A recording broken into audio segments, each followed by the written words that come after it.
here was my analogy, was that Fast 9 is like a family movie, right? Like a made family movie. And it is similar to the Avengers, but the Avengers is like a made family movie for like nerds.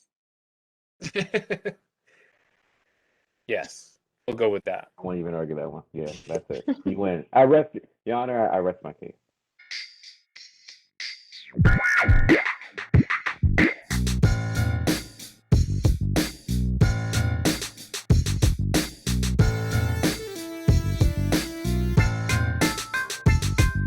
Hey, greetings, everybody. Welcome to another edition of the Heroes Peak podcast, where we talk about entertainment, culture, and whatever the hell we feel like. I am your host, Chris, and with me are my wonderful friends here to talk about these wonderful things with you.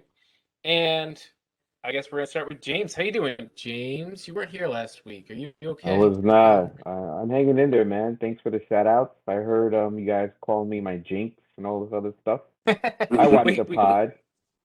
we I wanted did. to keep you in your place when you... I as felt it in the ether. So thank you. Glad to be back. Thanks for being back. And of course, we have the on the other end of that statement is Brooksy. How you doing, Brooksy? Doing great. Apparently, I can't spell today, but other than that, life is good. That's fine, but you Queen do of know the what the Lakers colors are, and I I don't. do. So that's one leg up for you. That's Queen true. of the podcast ass. And It has a lastly, but definitely not leastly, it is Mike. How you doing, Mike? All the way from Canada. I'm good. Is it? I'm good. It's good to have What's James your back. weather up there? Oh, weather's We got fine. shitty weather down here. Yeah, it's typical summer weather. I just want to say now that James is back, I can officially change my F9 grade back to a D. So D for doo doo. that's right. Do you upgrade Period. it because to give it a reason? I don't know. Yeah, I don't. we had to adjust the curve, right? So Yeah. After watching Black Widow, which we're about to talk later on, I might have to readjust my grade too. We'll see. I feel like you guys, James is obsessed with the Fast saga on the low because he talks about it all the time and compares every movie to it, which is It's a masterpiece that every movie should be benchmarked against. Every that's a movie fact. should be ruled against Fast Nine and the That's entire true. franchise. Come That is on. a fact. All right. So Yeah. today we are laser focused. We're gonna do a quick announcement for whatever Squirrel. the award season thing coming up is. Some Oscar buzz. Some Emmys. we are Emmys, Emmys. not Oscar, yeah. That's the thing. Whatever. Like I pay attention to it. We're gonna do 10 seconds on the Hitman's Wife Bodyguard, and lastly, we're actually gonna have a full discussion, spoilers and all, on the actual big news, the biggest thing to hit the box office in over a year, and that's the Black Widow release. Thank you, Scar Joe, for You saving sure us. over a year it covered through Fast Nine? I'm not so sure about that, but I'll take your Not word for it. Go yet. ahead. Okay, so the biggest thing to the U.S. box office, which is bigger than Fast Nine. It's only been 1 week, and it's already halfway to what the Fast Nine is at. So, which is Gotcha. 3 weeks. In other words, not yet. Not yet. Not internationally. No, not quite yet. This weekend it will. But it's the biggest thing. But it's the biggest thing on Disney Plus. That's for sure. All right. So, as you can tell, we're really focused right here. So quickly, Mike and James, what's the big news on the Emmys that were just announced? I have the list up here, Mike. You want me to go through it? Sure. Yeah, go ahead. So, by the way, the Emmys will be aired on live with an audience this year, from what I'm hearing. Sunday, Limited, September yeah. 19th. Yeah, September 19th. So here's your following awards. I sent in drama series in no particular order. The Boys, yes, The Boys. I would just, just give the ones we're interested in. Like, well, don't even mention those. I'm gonna skip Bridgerton and The Crown and go straight to Mandalorian, Lovecraft Country, and This Is Us. And for Brooks, Handmaid's Tale. I heard I this never last season watched was it. the worst. This last season made me want to commit suicide. I never No, saw I, it. Flipping the script to some laughs. Outstanding comedy series: Blackish, Cobra Kai, Ted Yeah, what? Lasso, and then the rest no one's interested in. Yeah, Is Ted Cobra Lasso's Kai a probably gonna win. comedy? that's what I asked. Is Cobra Kai really a comedy? Dramedy? I think it's more of a dramedy. Outstanding lead actor in drama series. Sterling K. Brown from This Is Us. Jonathan Majors from Lovecraft Country. Good. Nice. Good choice. And then we don't care about the others. Outstanding lead actress in a drama series. Wow. The Crown, and Treatment. Dun-dun-dun-dun-dun-dun. Pose, which is a show I've heard my wife said was very good. Elizabeth Moss from Handmaid's Tale. She's by far the best eye acting I've ever seen of any actress in Hollywood. That's eye acting, you said? Yes, like the camera focuses on her face when she's going through either grief, joy, or happiness, and she does something with her eyelids and her eyes, and it's incredible. Janae Smollett from Lovecraft Country, who was the co-lead. It's a good category, by the way. Good category. If you take away all the Crown people that's in here. Outstanding support actor in a drama series. Wait, There's a lot of folks did you here. say Elizabeth Olsen? I thought No, Elizabeth not for a drama. Oh, okay. Not in there for lead. No, yeah, I'm reading. That was lead actress in a drama series. Okay. So, I'm in the wrong category. supporting actor in a drama series is Michael K. Williams of Lovecraft Country, one of my favorite actors. Bradley Whitford from that terrible Handmaid's Tale, makes you want to hurt yourself. Max Minghella, OT. There's like another. It's like 3 other folks here from Handmaid's Tale. And Giancarlo Esposito from The Mandalorian, and I forgot to mention Chris Sullivan from This Is Us. Outstanding support actress in a drama series. 3 Crown folks. I'm not going to read them all. 4 Handmaid's Tale, including Yvonne Strahovski, who played in I missed last week's Tomorrow War on podcast. She played the future daughter. And last, Ozan Elise from Lovecraft Country, which I think is the same actress that's playing in Loki right now as B-15. Yeah, she's the sister in Lovecraft. Outstanding lead actor in a comedy: Jason Sudeikis from Ted Lasso, Anthony Anderson from Blackish, Michael Douglas for The Kaminsky Method, William H. Macy from Shameless, which I think this is their last season, and then Kenan Thompson for Kenan, which is it's a decent show. I watched Kenan. It comes on right after the Rock show. Outstanding lead actress in a comedy series is Adie Bryant in Shrill, which I have seen her. She's funny. Yeah. Couple shows no one here watches, and Tracy Ellis Ross in Blackish. Outstanding supporting actor in a comedy series. So this is a combination of Saturday Night Live and Ted Lasso. 4 nominees from Ted Lasso, and then Bowen Yang from SNL. I like him a lot, and Kenan Thompson from SNL. Wow. Outstanding supporting actress in a comedy series. 3 females from SNL, including Kate McKinnon, Cecily Strong, and Adie Bryant. Wow. Two nominees from Ted Lasso, Hannah Waddingham and Juno Temple, and then The Flight Attendant, which Rosie Perez apparently isn't in The Flight Attendant comedy show. All right, here's where we started getting to the meat and potatoes here. Outstanding limited series, Mayor of Easttown, which I heard is like one of those crime procedural type shows. I May Destroy You, WandaVision, The Queen's Gambit, and Underground Railroad. I know it's not going to win, but I think it's big news for Disney. Go ahead, say it. It's big news for Disney. Yeah, we know. Yeah, I know what you meant to say. No, it's not big news for Disney. It's big news for Marvel. Big under Disney Plus.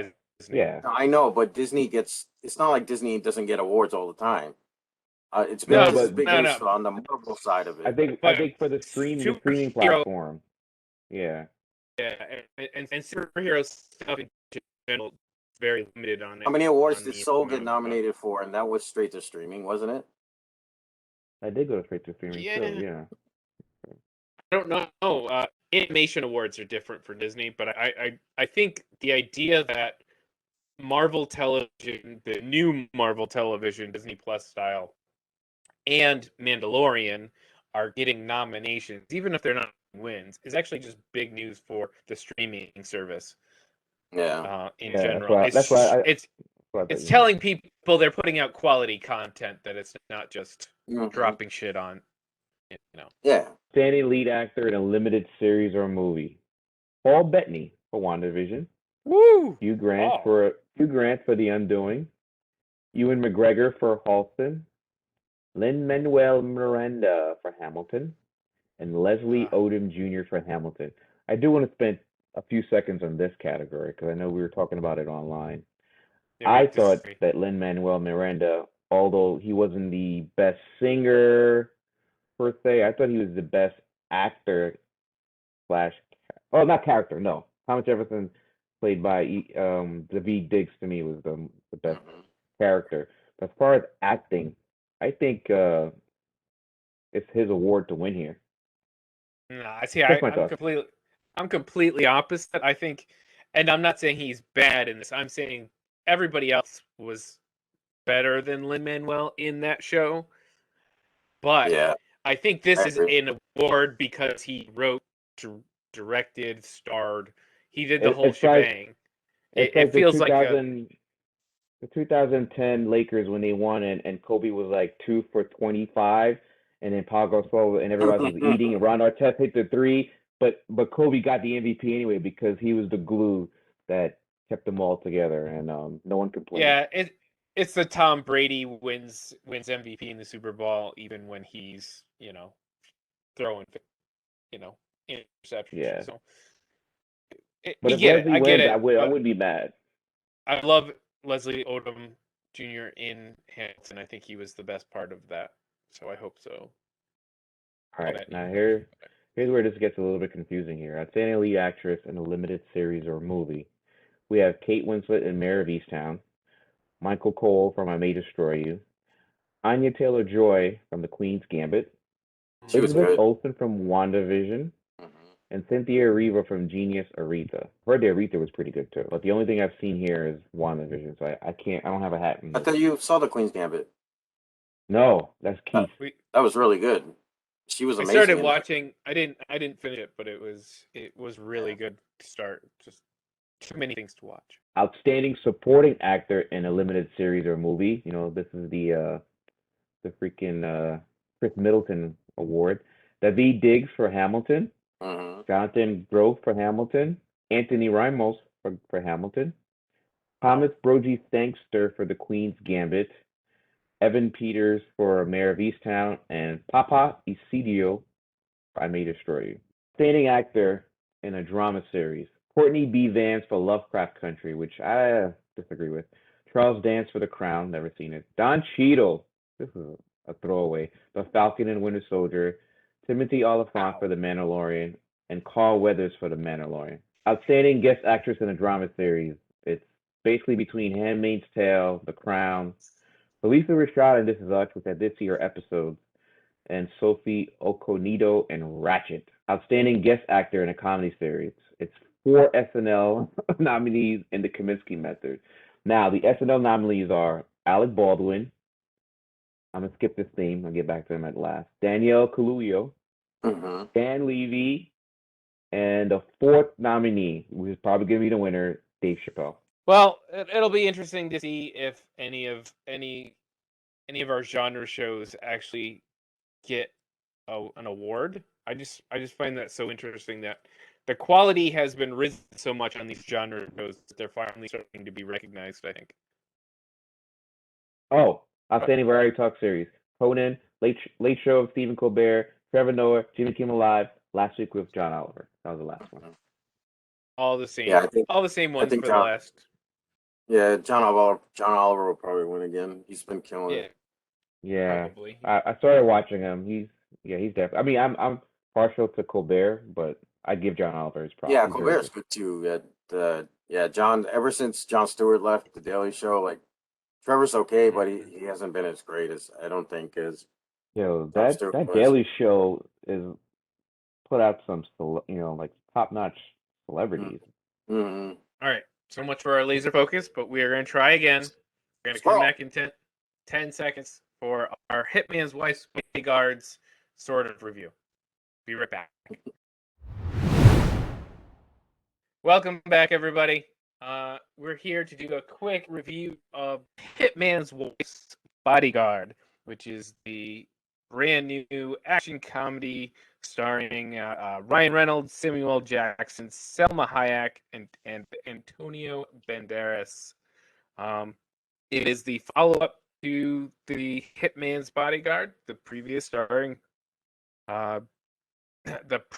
movie starring Ryan Reynolds and Samuel Jackson, which I thought did pretty well in the box office. I should have looked that up. But this one follows Ryan Reynolds' bodyguard trying to take a vacation because he is having issues following the last movie, and he gets caught up after Selma Hayek's character picks him up because Samuel L. Jackson's in trouble, and well, hilarity ensues. Before we get started, does anyone want to get out? You've heard of this. You've seen this, right? You know what that is. It is unavoidable. It is your destiny. Is this not why you are here? Do or do not. There is no try. Knock that shit off. Yeah. Supposedly. That's what they're calling it, hilarity. Depending on Yeah. your definition of hilarity. So we're gonna go quick. My first question, each of you is just gonna give me a little what you thought and your grade. We're gonna go right off the bat. What did you think of this sequel to the other movie? Do you think Ryan Reynolds' comedy held up for the sequel? Do you think the whole Selma Hayek, Antonio Banderas thing worked? Did you think the whole thing worked or fell on its face? Who will go first? My opinion, Chris, if the 2007 Hitman movie starring Timothy Oliphant and The Bodyguard with Kevin Costner and Whitney Houston merge some Frankenstein movie, that movie would have been better than the trash that I watched. But My you grade didn't is see, E wait a minute. for You doo-doo. didn't see the first one, did you? No. So you don't really have that reference to go off these characters. I don't This think is you even need a better. reference. I don't think you need the reference for these characters. Well, the first one is way better. And it did well. That's why they made this thing, right? The fact that the first one is way better doesn't mean this is not a D for doo-doo. No, I'm not arguing that point. I'm just saying, like, yeah, there's a reason they made this, like, and it's a continuation of Understood. those characters. They just Yeah, didn't. they made it for money. I get it. Yeah. Hollywood, I get it. What's his name? Samuel Jackson is a big paycheck dude. Selma Hayek, Ryan Reynolds, Morgan Freeman. Everyone that I see, what's his name? Antonio Banderas. But those guys command big Hollywood paychecks. So you're gonna put that movie Yeah. together, and that abomination I saw. So my grade is D. Wow, going right off. D for doo-doo right off the bat. Mike, you have some opinions about this. Tell us. What did you think? Yeah, so I did see the first one. I enjoyed the first one, and then I was disappointed by this one. It wasn't as good as the first one. So my grade is going to be like a C minus, C minus. If I'm grading the last one, which came out before we started doing our pod, that one is easily like a B plus to compare. So this one, the plot was just all over the place for me. What I did like was Morgan Freeman's character. I didn't really care for Banderas. Ryan Reynolds is funny as always. Just the jokes written for him didn't really land, I guess. But he does what he can with the material. Sam Jackson, him and Sam Jackson, in the first one they had great chemistry. This one was okay. Salma, I think, was just over the top. But I don't really care. I can just put her on mute and just watch the movie. I'm okay with that. So. So typical of a male. Just put a woman on mute. In an ideal world. No, I'm kidding. Wow. No, so my grade is C minus. All right. Roxy, what did you think? I feel like when I heard James's grade, and it shocked me because I also gave it the same grade, and James and I literally never have the same grades, but I give it a D Never. for doo-doo. The movie Never. has to be so bad that we both agree. Man, Right. With Nexus, we formed a Nexus being right there. I know I we just got wasn't enough into emojis it. for this pod. I What wasn't was into it. Mhm. I don't think Ryan Reynolds is funny, at least in this movie. I don't know. None of his jokes like did it for me. There was no chemistry at all. I actually think Selma Hayek was the best part of this movie. Whoa, we were just aligned until now. She was definitely the Now, worst part of the movie. I thought she was the best part of this movie by All right, all far. right, all I right. was Brooks, like, Well, did you see the well, first back one? to the sacred timeline. Did you? I saw the first half of the first one. That's all I Okay. got through because I was trying to watch this one as well, so I only got through the first half. But All right. yeah, I want the hour and a half of my life back after watching this movie. All right. Wow. There's some harsh critics today. I'm not going to give it a much better grade here. I think it felt repetitive, which I guess it's supposed to because it's just a follow up and you're supposed to have the same characters with the same. But it just felt just not new, not interesting. I didn't think Banderas really landed anything fun to add. Like the fun part of being a bad guy in a comedy is you're either the really straight guy who just everything lands on, or you are just a big bombastic fun. And I didn't think Yeah. Banderas was really landing any of that. Any of them? Yeah, yeah. Good point. I thought I kind of like the Ryan Reynolds shtick with the he's trying not to kill people, he's on sabbatical. That was kind of funny. I agree that him and Selma Hayek had actually a better thing going than him and Samuel Jackson. Like that just it wasn't clicking this time. I don't know. I don't know if it was the jokes that weren't doing or it was just me. Could have been either one. I liked the first one. I thought it was inventive and funny and this felt like they almost got some inventiveness. Like the whole Ryan Reynolds not shooting people again is like the only thing I can say that was kind of inventive and funny. Everything else was just him going, "Ew, you guys are kissing, ew," right? Like that was 90% of the jokes of the first half of the movie. So, I guess I'm gonna give it a C minus. Yeah. I I'm with you can't there. quite go. I can't Yeah, quite you're go. so generous I with the grading. I can't quite go D. Like I watched the whole thing. I didn't hate the whole thing. It's not like it offended me in some way. I did accidentally put it on for my whole family, which is not a family movie. No, So yeah, it's not. it's Yeah, not. especially the whole It's, conversation about her vagina. And I was like, oh my God, glad Eric wasn't in here watching it with me. yeah, exactly. But that like outside of like not showing it to young teenagers, which is fine, I guess, but I laughed at parts. Um, but you're right. There's a lot of these guys will take a paycheck, and I felt like there was a lot of paycheck having in some of this, almost like a bad Expendables. We almost got to Expendables level on this movie. You know what I mean? I was Expendables trying to three, look though. up. I think you kind of surpassed the Expendables level, but I was trying to see how much each person made for the movie, and I couldn't find it. But yeah, I agree. I felt like this was a paycheck movie for sure. All right. So the only just look question at I the have, cast.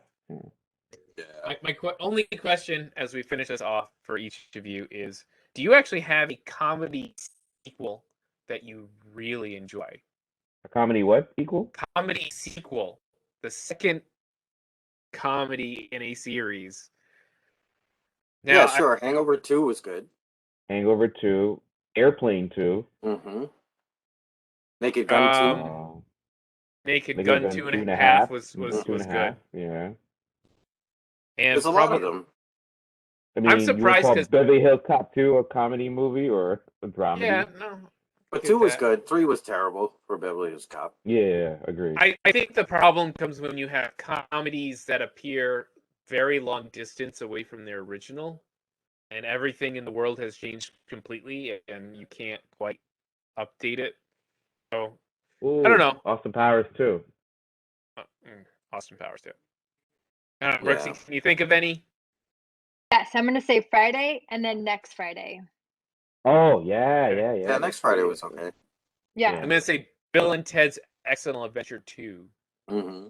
Zoolander 2 was funny. Yeah. I Zoolander 2? hated Zoolander. No, that's not funny. I do not. That was Zoolander is I thought it was So much. hilarious. I Yeah, love I love Zoolander. It Zoolander, makes my man. skin crawl. I like, ugh. no, That's the no, point. thank you. Yeah, that's not I love that movie. not for me.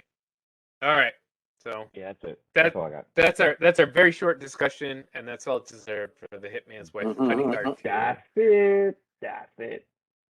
So we've got some new movies coming up for both of the for a lot of those actors. So hope they improvements on this. All right, we'll be right back. We're gonna actually have a full discussion on Black Widow. Hey everybody, welcome back to the Heroes Speak podcast. And we are here to talk about Black Widow, the 2021 brand new Disney Plus MCU, no, not Disney Plus, Disney MCU release, both in theaters and on Disney Plus, as it's making gangbusters money doing such. Make $80 million in the theater and $60 million off their Disney Plus, whatever that premium membership cost is. Crazy amounts of incoming cash. It is the movie Ike Perlmutter did not want you to see. It is the story of Natasha Romanoff's Black Widow, right after the Civil War movie. So it should come out, 5 years ago, 6 years ago. But it's just where she was and introducing you to the past history of that character before she goes off and dies on Exegol. Before we get started, does anyone want to get out? You've heard of this. You've seen this, right? You know what that is. It is unavoidable. It is your destiny. Is this not why you are here? Do or do not. There is no choice. Knock that shit off. Where she sacrifices her life for the half the universe. That's right. She's a Put some respect on her true name, hero. man. Put some respect on her name. All right, so this movie, directed by Kate Shortland, written by Jack Schaefer, Ned Benson, and Eric Pearson, and starring Scarlett Johansson, Florence Pugh, David Harbour, Rachel Weisz, and a large extended cast. All right, this movie, I want to talk about this movie in 5 parts. So first part is going to be the prologue, because I think that's pretty interesting, with a pretty interesting piece of cinema to talk about. Kind of reminded me of the way we talked about the Mortal Kombat had that kind of prologue in ancient Japan that kind of felt like a interesting movie that was not quite related to the one we got afterwards. Yeah. And this prologue, which is first starts with a very 1990s kid coming home on their bike, playing with their sister, coming to dinner with their parents, only to have to run from the police because we find out they're Russian spies. A very cool, down-to-earth Russian spy thriller feel. What did like you guys the American think of TV show on FX? Yeah, Right. what did you guys think of this opening? Were you like, oh, this is interesting, or did it raise your expectations? Did it throw you off? What did you guys think of it? James is going to let you go first. I'll go first. Yeah, I really liked that intro. I thought the intro gave me something that wasn't the typical Marvel introduction type of we've seen this formula before, Doctor Strange, all these origin type movies, although we know this is not meant to be a true origin to Black Widow because we've seen it before in MCU, but this was supposed to be like a background story. So I like the fact that they didn't fall into the trope of giving us a typical like in Guardians of the Galaxy, you see Chris Pratt and he's running, his mother's dying, cries, and all of a sudden the ship comes in and then the Marvel logo. They gave us what felt like a regular Ohioan family living in the suburbs, and then David Harbour's character comes in. You feel a little bit of tension in there, and for like 5 minutes in, I'm like, this is an MCU movie, or I'm watching Americans on FX. I like that. I like that the fact that they tried something different, and they didn't want to give you like action scenes and her doing the pose and the big spike, the Black Widow logo comes on. They Poser. gave us something different. Yeah, they gave us and then as the credits start rolling, before I finish this, the most creepy version of Nirvana, Smells Like Teen Spirit, plays Oh yes, yes. while they give you a Oh, yeah. montage of the girls being trained. And Those then opening credits, clips. though. Then they show you newspaper clips of all the different, kills and Right. Yeah, I would put all of that the cool intro stuff into that prologue because it is giving you a history Yeah. of the character. I cheated. I added that in myself too because I thought, everything having to do with her past and that opening sequence was all part of the prologue. So I enjoyed it very much. Okay. Brooksy, what did you think of this prologue opening credit sequence? I mean, first I literally thought that I was in the wrong movie because it was so different, and I'm not very familiar with people's backgrounds on MCU which is with good. all the characters, right? So yeah, I definitely thought I was in the wrong movie theater. But I liked it. It was so different, like so interesting, so unique. It really like caught me from the beginning. And I know we're only talking about the prologue, but it captured my attention and held the movie just like held me for the whole movie. Mm-hmm. What about you? Yeah, I'm with everyone on this one. It was I enjoyed it. It gave us a good glimpse into Natasha's childhood. Shout out to Ava Anderson, by the way, the daughter of Mila Jovovich from Resident Evil. Definitely. Mm-hmm. Kind of letting us know they're basically spies who tried to infiltrate the U.S. So. Right. And you could even tell. I mean, maybe Brooks couldn't tell because she couldn't tell which character was which. But you see, young Natasha, she's already pistol mode, right? Scope, like protecting her, her family. Get used to that word, Brooks.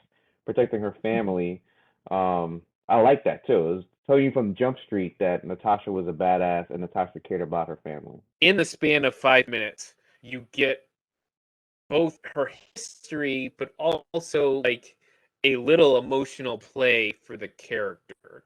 You get this normal, she's a normal kid. She's living in this normal American town. And I'm thinking, what? Are they going to say she gets abducted? Are they going to say, what's going on? And their tension, you hear the music builds up. I actually noticed the music this time. It really built your tension. And I think it was done, this whole beginning part was so good. And you're right, James, the credit sequence where you're watching the kids be trained was really creepy. Really creepy and really well done. All right. So next, we're going to talk about Act 1. So Act 1 is basically a where are they now, where we're going to talk about Natasha running from the American government and Yelena running from the Russian government. So what did you guys think of this whole section? Did you think the whole General Ross thing, did you find that, I thought it was cool that Tasha actually didn't fight her way out. She did the smart thing. She dropped her tracker so they couldn't find her. But then you get the cool Yelena. You learn about the gas. You learn about the mind control, and she has to kind of fight her way out of the city. What do you guys think of this section? Yeah, that one worked for me also. I was really happy to see where we left off with her after Civil War, right? Because before this, we go from basically with her, we go from Civil War to Infinity War. Yeah, so that all worked for me, and with the Yelena stuff, her getting gas, so she's finally free of the mind control. We learned that. Oh, that happens in the same section too. I thought it was a little bit later, but that's the first time we see Yelena. Is she's chasing? She's part of the Black Widow group, chasing a woman, and we later, after she basically stabs that woman to death, we find out that woman, the last thing she does is hits her with the gas. I wasn't sure how they're gonna connect Yelena back to Natasha. Was Natasha gonna seek her out because now she's on a run, she needs a friend, or I like how they did that. It seemed a little bit convenient, but it kept me hooked still. The whole action sequence of Yelena and how these people are moving and falling was the first connection I had with Fast 9. Go ahead, Brooks. Brooks, what did you We're think of this? obsessed with Fast 9. It's ridiculous. What did you think of Act 1? Okay. So I know that you guys can break things up into acts very easily because this is like an MCU thing. I'm over here on Google trying to search like what are the Act 1 parameters over here. No, it's more of a storytelling parameter. What I'm saying is what did you think of the introduction to where is Natasha now? She's on the run. You kind of see her in her environment outside of the Avengers, and you see Yelena. Okay, so what's Yelena doing? Oh, Yelena's actually in the field. She's doing a Black Widow thing. Oh, wait, she's mind controlled, and now she's got to figure out what to do after all the Black Widows turn their attention to attacking her. Like that whole section there. What did you think? Do you think it was interesting? Do you think that kept your attention? Yeah, I mean, just kind of story wise. I know we're not doing grades yet, but I really loved the movie and I was like super into the whole thing. I thought the plot was really well written. You know, I like knowing the history of the characters. I think for me that's really important because I don't have all the context behind it like you guys do with, I'm not a comic book reader. Not that that's bad or good. I'm just saying it's not my thing personally. So when I'm watching these movies, like I am independent of knowing all of the backgrounds. You know what I mean? So which is a great voice to hear. That's something we want to know. Right. So like when I'm watching the Avengers, I'm like, oh, this is a great movie. And then everyone's like, oh, but it connects to this and that and all these other things. And I'm like, what? I have no idea what you're talking about. So for me, like that's why I especially liked this movie, just because you got to see, a character's background. And I mean, I guess not completely where they're from because she's not from Ohio, right? She's from Russia. So I don't know that part of her history necessarily, but yeah, like I don't know, just super interesting. And I liked the connection of the sisters and kind of where they are because they're in totally different places. Like, what's the other sister's name? Yelena, is that right? Yelena, yeah. Mm-hmm. She kept saying like, oh, you're an Avenger, and it was a big thing for her when she was still like being mind controlled, basically. So that part's interesting because, like I said, they're in two totally different paths. I don't know. I was into the whole thing, even though I don't know all the other history. Like I didn't know that Black Widow supposedly killed whatever his name is and her daughter. I didn't. I mean, I probably saw the movie. I just didn't remember it or connect it. Yeah. But... Do we talk about the fight? Yeah. Do we talk about the fight scene with Yelena and when they first? No. Okay. All right. Stay with me. Before any of that, we actually get the introduction to the most controversial character here, and that is the Taskmaster. So Natasha, out of gas, goes to town, and she just her car gets wrecked in the first of many times Natasha should be dead. She's been diesel juice.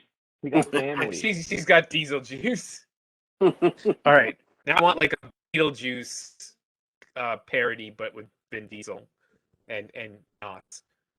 All right. Anyway, so the introduction of Taskmaster here. What did you think of this bad guy, bad person, bad woman?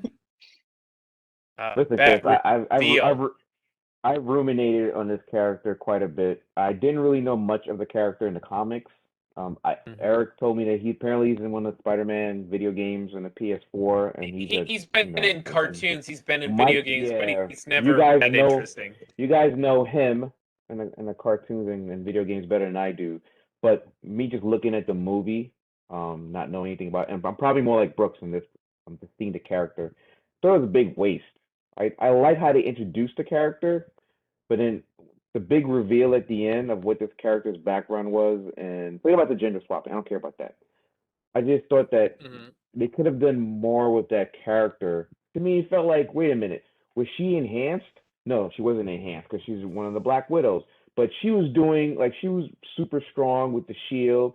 She apparently had all the moves of every person that she can mimic, but Mhm. not the strength of that character of the character she's No, mimicking. So to no, me, I it's felt only it's called like photogenic photo reflex. recall, whatever, photogenic recall. Photogenic reflexes. Yeah. Reflexes. Uh, Yeah. like I love the introduction of the character, and I thought they were gonna end it where the character actually escapes, and whether the main villain or not, that character is vowing revenge and come back to fight the current Black Widow.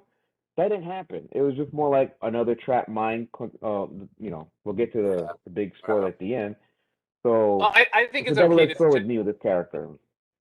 I think it's okay to talk about that character right now because it is a big part of the hardest part of this movie with all the good stuff that's going is you have this, and I agree, this character who the big reveal isn't a big reveal to the audience. The character is sort of this toss off sentence of someone from her past that when they took the helmet off, if they didn't tell you exactly who it was, nobody would have known who it was.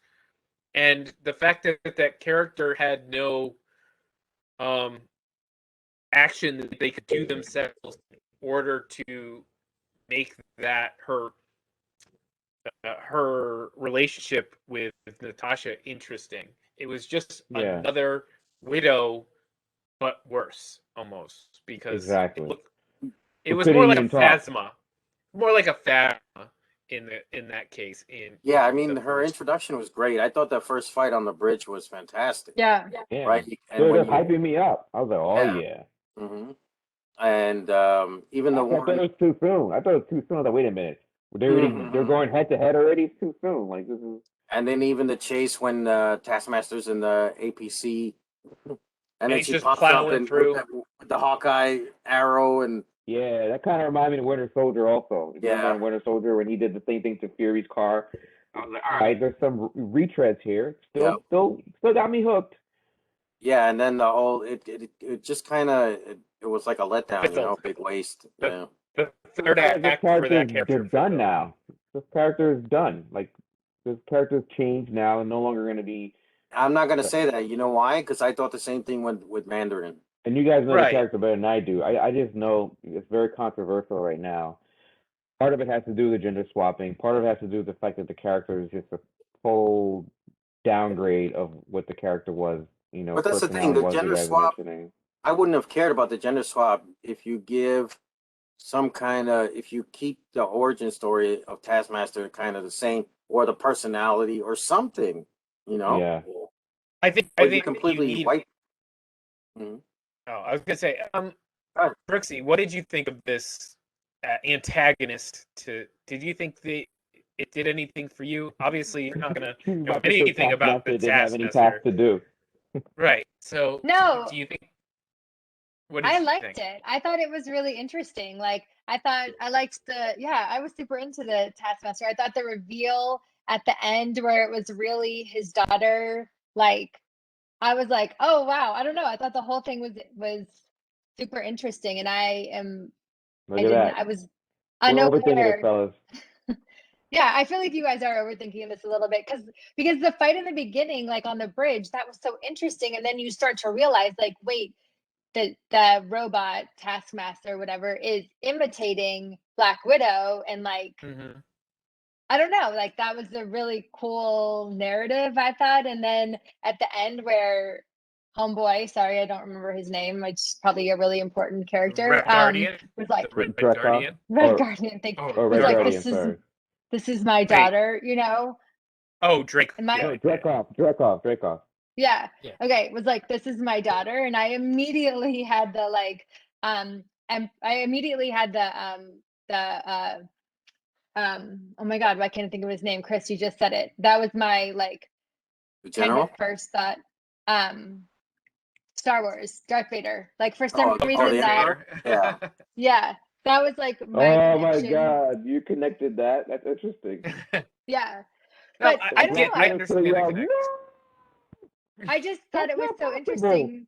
I think that the hard part was that I would have preferred if the character was like, I'm not mind controlled. I don't give a shit about my dad. I just want to kill you because you fucked me Right. up. Like Exactly. that's yeah. more. That gives the character some Or agency. or as her dad was doing the big villain speech, she actually cut his neck and then was like, "All right, let's go, Black." Like that would have been Yeah, no. yeah. Give us a surprise. Give us an interesting villain that way. I thought that the reveal at the end had some interesting ideas, but it wasn't. I don't think it did anything more than everything else was going on. All right. So Act 2, as we just kind of blew it up with the whole Taskmaster talk. Act 2 is basically the family section. So everything here we're going to talk about is okay. This is the reunion of Natasha and Yelena, which is probably my favorite section of the movie. This is That's my them favorite. breaking out Red Guardian from prison and kind of getting back with their dad, and also getting to the farm and seeing their mom. So this is what I want to talk about in this section is this found family, but in an interesting twist, this is a forced together found family who I think all in all have this pretty peaky view of this very short term area in their life, this 3-year time period, but it seems all of them in some way connected this to such a happy time where they were super spies, but they were just being a family, like normal kids and normal husband and wife, and they kind of enjoyed it, and then it got ripped away, and it's kind of this brass ring for them of finally getting back to this point in their lives that they can never recreate because was it real? And Yelena's big issue was she feels it's real and nobody else feels it's real. And I think that was a great bit of acting by Florence Pugh here throughout. So, what do you guys think of this whole family Chris, section? She's really clinging to this thing that like was so long ago, but in a way it makes sense because from there she went straight to her training and like exactly. that was her only, That that's was a probably her like traumatic thing. right. Yeah. To me, it's very believable. Like they were a family unit for a very important moment of their lives. For the adults, maybe not as important because they already had their childhood and what's your name was doing her research. The other guy used to be the Red Guardian, talking about how he's fighting Captain America. But for the kids, whether it's 6 or 12 or whatever Natasha's age was, Somewhere in there. to them, that's a huge moment in their lives that they're going to remember all the way through, their 30s. And for them to I think for Yelena, to Brooks's point, yeah, 6 years old. Well, how much could she really remember? But then, like you said, the rest of her memories is tragic. So of course, this one happy moment in her life will be like the shiniest memory that she has. For Natasha, she was a little bit older, so she does have more memories than her younger daughter. But she also knew what she was involved in.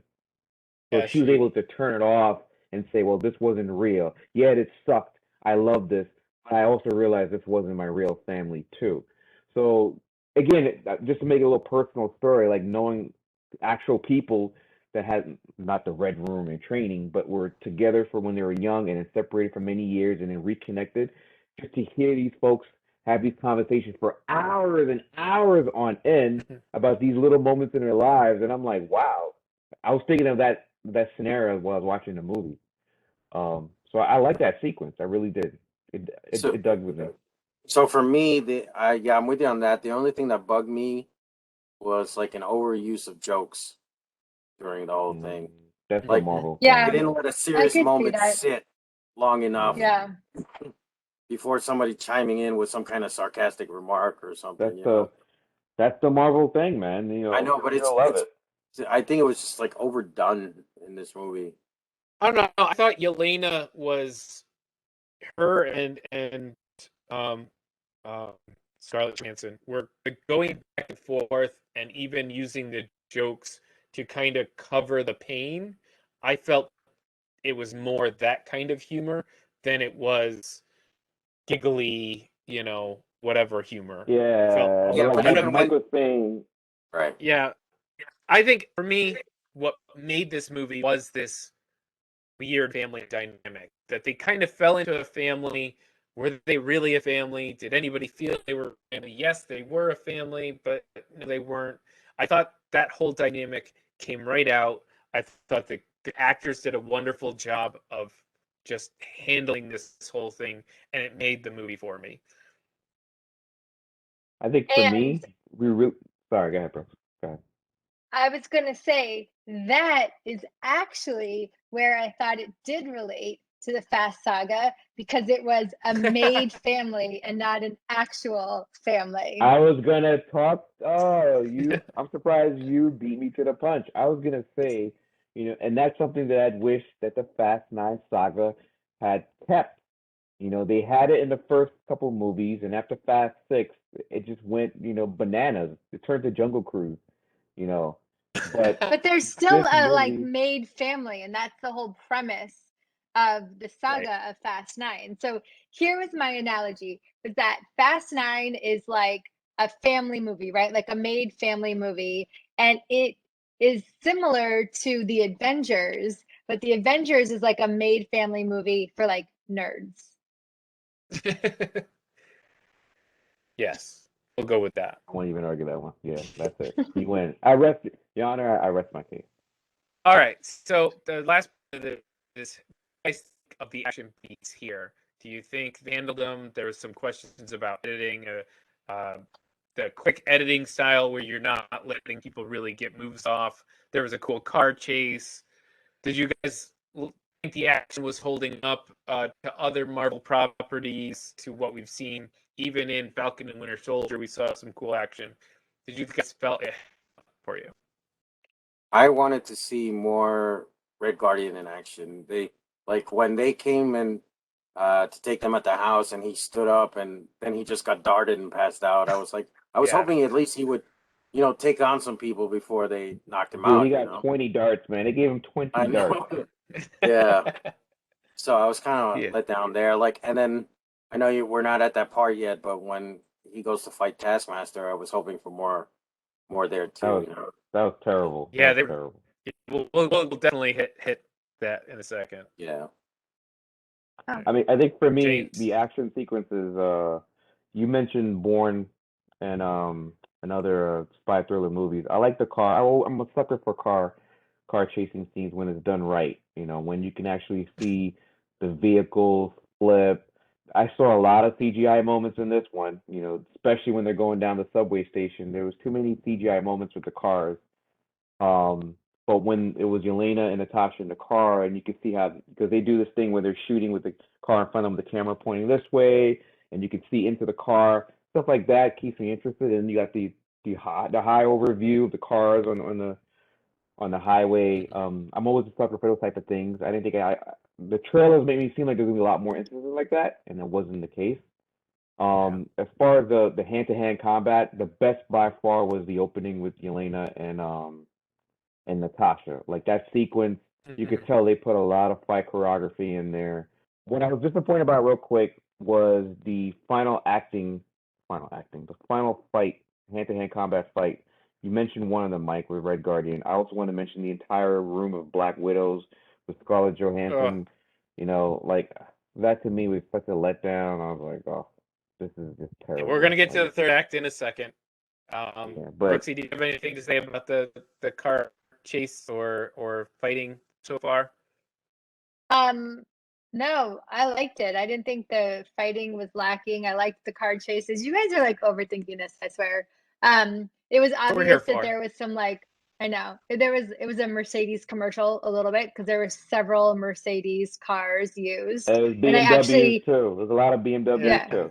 Was it? Oh wait, am I thinking about BMWs? Maybe I'm thinking Yeah. BMWs, but I looked Yeah. it up and it was they did have a deal. I think it was BMW. They did have a deal, and I was like, oh, okay, that makes sense. That's why every single car was a BMW. But yeah, I was like, I thought it was super interesting, and I never, the only time, even though this was my favorite fight scene when the sisters were fighting, I do agree with Mike. I was like, all right, like this is now gone on for too long. That's the only time. So Act 3 is facing the past.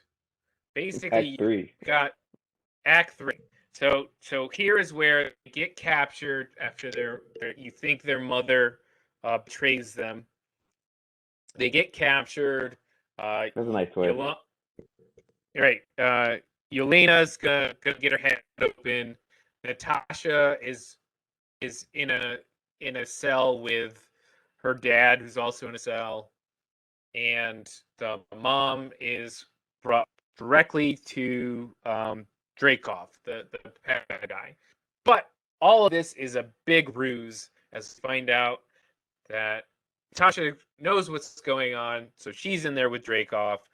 The mom and dad can break out of the cells, and they set up the sister, Yelena, to make her own escape.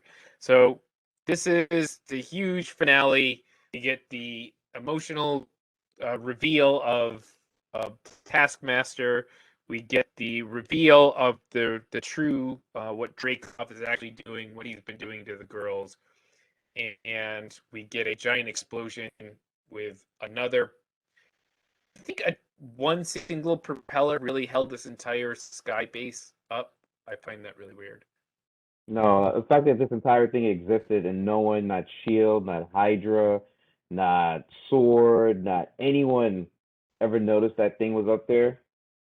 That's like, Yeah, I would think beyond satellites suspended would. belief. It was 2016. The technology sucked back then. It was 2016? 2016. That's right.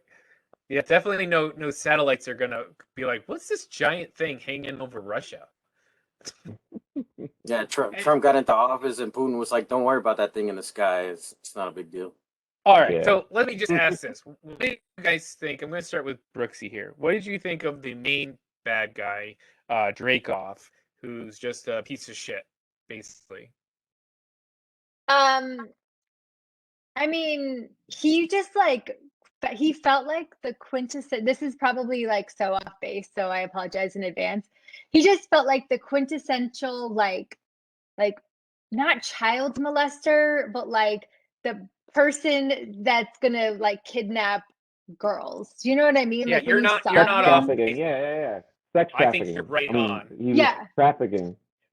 Exactly. Like when you see him, like my Clothes first thought hawking. was like, I don't even think in real life I would want to like see him. Like I think he would creep me out in real life too.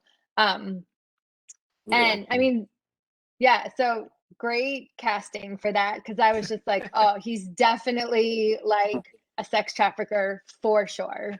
And the Just so you know, that's Ray Winstone. If anybody wants to know what Ray Winstone is, not really, well, he's a sex hopefully. trafficker. No. He's a Whatever that father means. of kids. His acting was. That doesn't mean he's not a played sex that role. trafficker. Yeah. Anyway. And I also thought like the fact that his whole thing, whatever that is, was in the air. I was like, oh, that's interesting. That's how he like can't be found. That's like I thought that was really interesting. I mean, and I'm also like not super focused on like that could never actually stay in the air or what, you know what I mean, like in the sky, because like it's obviously all not real. Which I'm more. it's I'm like just. The geek is more one of those like they have these technologies, these fake energy technologies, but this is like a giant propeller. It's just annoying to me. No, I think the prop was just for ventilation. I don't think the propeller didn't keep it in the air. There were thrusters underneath. If you look carefully, if it's just for ventilation, destroying the ventilation duct should not destroy your entire base. Or you need like Star Wars, man. But I just thought that was really interesting. That's where it was, why it was undetected. And the other thing that I thought was really interesting was I don't know if we're there yet, the what is it, the pheromone control? Yeah, that's exactly what I wanted to talk about. Pheromone block. Yeah, that's like I just was like, that is such an interesting concept. Like that was reminded. It's been around since the beginning of perfume and fragrances. People have been doing the science behind that for a long time. Well, right, but to use it, right, that's what I'm saying, to that level. Though, yeah. Right, that's different. It reminded me of the RoboCop directive thing, where RoboCop could not shoot the head off. OCP, yeah. OCP directive. You're fired. You're fired. Thank you. So yeah. Yes, Brooksy, I think that was Brooksy. No, I think that was Okay. a pretty awesome setup too. Yeah. Yeah, Yeah, and but at first I was like, "Wait, what is happening? Like, does he have some kind of, like, shield, like, invisible shield around him?" And then when it was, like, the pheromone control, I was like, "Oh, I okay." thought, but hold on, I thought when she was getting him to start punching him, that she knew something, that she knew maybe, and this was me, I was talking with Serena, like, she's trying to get him to sweat, and somehow they'll change the pheromones, and it won't work anymore. I was overthinking it then. I was like, oh, she wants him to be, she was yelling at him, come on, hit me more. Like, I thought, because when Right. you sweat, your pheromones change too. I was thinking that was her tactic. I didn't think she was waiting for the dude to break her nose. It brought back first Avengers with the interview when she was interrogating Loki, pretending to Thank he's you for the getting under her skin. cooperation. Yeah, that's a good throwback. Thank you for the cooperation. Well, Once Right. you said that, it's not. I knew whatever she was planning to do was going to happen. Yeah. So what I love about this scene is it actually does not just the Loki interview, but if you guys go back even further in the Avengers movie, when she is in the chair tied up and she gets the call from Coulson and she goes, "I have them right where I want them," and they think they're interrogating her. So Black Widow, what they've done well with this character in multiple points is, I'm sitting there going, "Wait, she just flinched when he was pretending to, when he was gonna slap her or whatever." I'm like, what are they doing with her? And then stupid me not realizing it, that they make her character play the part, get the other person to do what she wants them to do, and then she does the reveal and kicks their ass. So the whole idea, her planning this entire thing out of how this interaction's going to go. She wasn't surprised. We saw that she wasn't surprised by the pheromones, but she pretended to be. She wasn't being hurt by him hitting her. She wanted him to hit her harder. Right? This whole thing, I loved it because she was like in charge the whole time, but she even fooled the audience. I think we liked that scene. I think I liked the way Natasha was handling it, though. I wish. Yeah, that's the Black Widow we know. You know, the devious, do what it takes to get the information right. Yeah. Yeah, it's fine. But I did like when she was like, when she told him, I like when she was like, "Oh, I was hoping you would sever the nerve, but you're so weak." You're so weak. Yeah, I thought. I hope you could hit harder. Because I didn't really need the whole setup of Dreykov. I've set widows in all of these places around the world. Ha ha ha! We're gonna use humanity's greatest resources, women. I was like, oh my god, who wrote this part? Yeah, that was a little. Well, bad guys got a monologue for a bit, right? So. Yeah. All right. So we get. What did you guys think of the final? Oh, well, first one I want to is James. I want to agree with you. Yeah, James, I want to agree with you, and I wrote it down before. Is that the one versus many fight was terrible? Yeah. The only action the room of Black Widows get in is really muddy. It's hard to follow. It's not really exciting or interesting. It's not. It doesn't really showcase them. Throw back to Star Wars getting blamed for having two people fight wearing black in an all-black throne room. Same thing here. They're all black and red, and the whole room is red and black. So it's like, was that Black Widow just got? Oh yeah, it's her because she's by herself. Like, and I thought when you first see them coming into the red room and you see the women doing the karate parry like they're Janet Jackson, Rhythm Nation and stuff, you're like, oh man, these girls are gonna be badass. And then you see them in that room, and it's like, it's just like a straight slugfest. Like, she's getting jumped by a bunch of these. Like, yeah, that's all it was. It was like a video you see on Twitch. Okay, so the one part of the section we talked about her setup, but of the action bits here, I liked the falling debris from debris. I thought that was cool looking, interesting, and fun, but it didn't culminate into anything. The fight on the ground with Taskmaster was, she jumped on the arm, took the helmet off, and that was it. Yeah, not only did So it not culminate to anything, though. I mean, it was great the aerial view, which is probably where they spend the biggest budget in this movie. But this is when I started realizing, like, all right, we're in a Fast and Furious movie because Black Widow has no superpowers. He's incredibly athletic, yes, peak human condition, right? Like Batman, peak human physical Right. condition. But what he's doing here clearly is like Steve Rogers himself would be, you know, Struggling. shocked. Like, yeah, she jumps off the parachute, catches her sister, shuts up the parachute, jumps off onto the debris, bounces off each debris, then between the jumps on the task. helicopter, Oh yeah, Yeah. that's great. A nice shot between the helicopter and then like her and Taskmaster sort of tussle in the air a little bit, and then goes up at the last second, and then it's just over. But yeah, so it basically ends with them coming, all of the Black Widows, Taskmaster, her family getting away.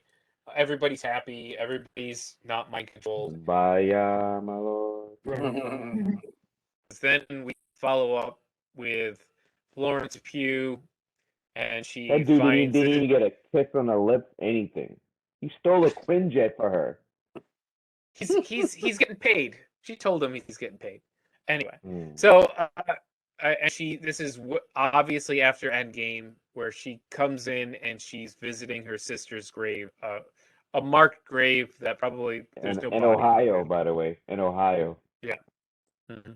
And we surprise from someone we've seen on Disney Plus, and that is Julia Dreyfus, right? Yep.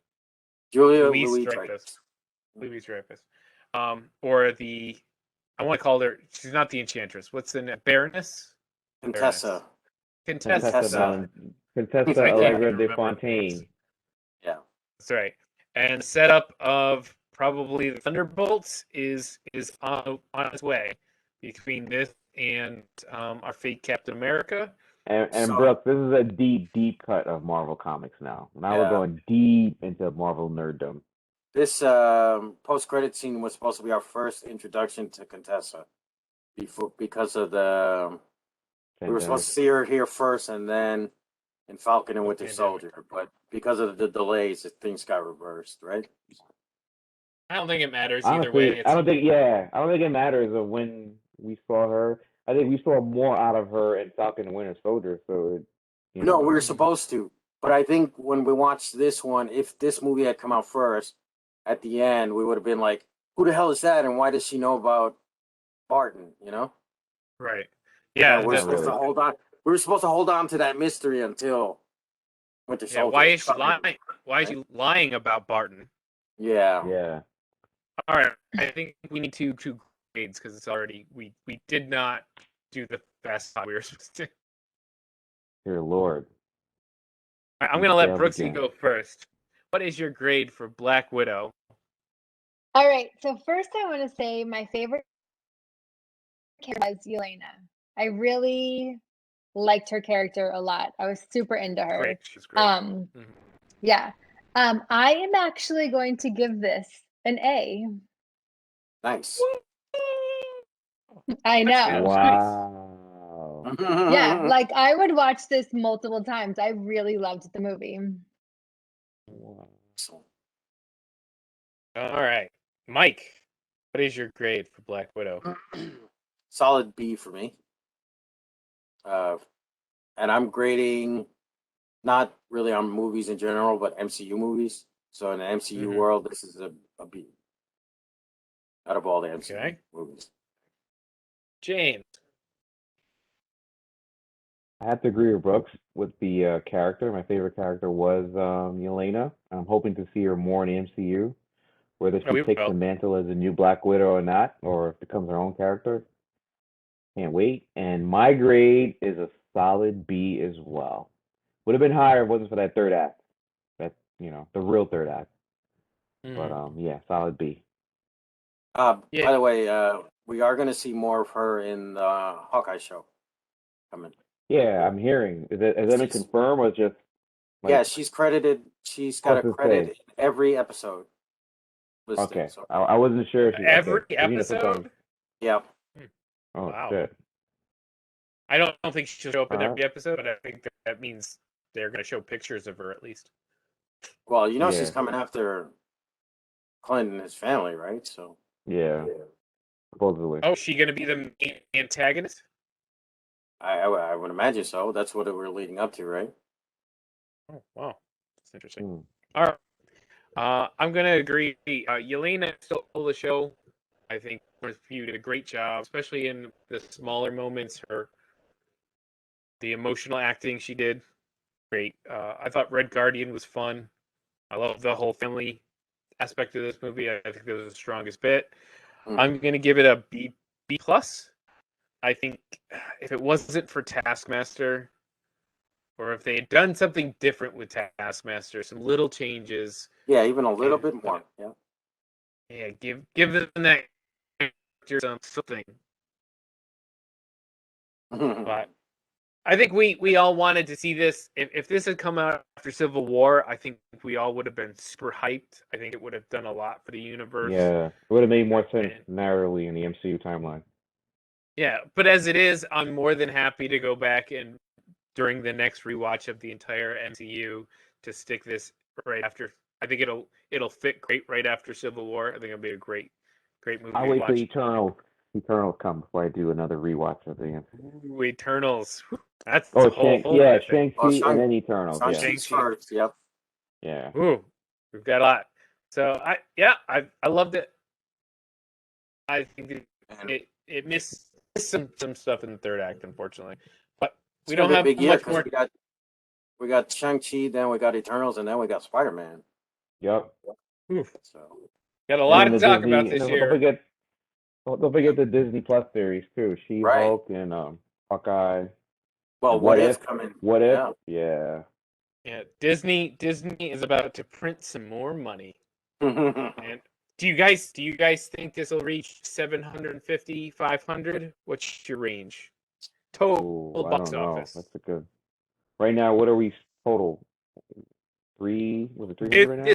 Disney Plus International, I think we were hovering in the 175 $200 million range after 1 week. I thought it was higher. Yeah, I mean, it might not be. I don't think it's gonna be a huge drop off coming into this weekend. I think next week it'll be a huge drop off. I don't think we'll hit 7. Maybe we'll probably hit 5. Yeah, we're not gonna hit 7. I'm saying at 625. least 650. My guess is at least 650? 650. Mine is 625.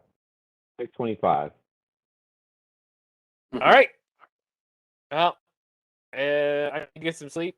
I'm sure you guys do too. And kidding? but I had a great time talking about this. Mike, what do you have to say?